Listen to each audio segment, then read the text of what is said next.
આજે આપણે દર્શન કરીશું માં ઝપડીમાં દર્શન કરીશું. તો આપણી જોડે વડીલ છે, એમને પૂછશું કે ઝપડીમાં વિશે કઈ આપણે માહિતી આવશે.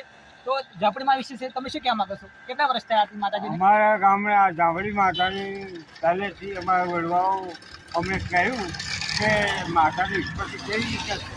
તો અમારા ઝાપડી માતા દરબારની છોકરી અને હરિજનનો લાલા મામા આ બે જાત્રા ગયા ને તો પાછા વળ્યા એક મહિને તો લોકો તરત ઘરની વાતો કરવા લાગ્યા. અલગ અલગ પ્રકારની વાતો. હા, આગળ એ ઝાપડી માતા ફૂલનો દડો થઈ ગઈ અને લાલા મામાએ એ થઈ ગઈ.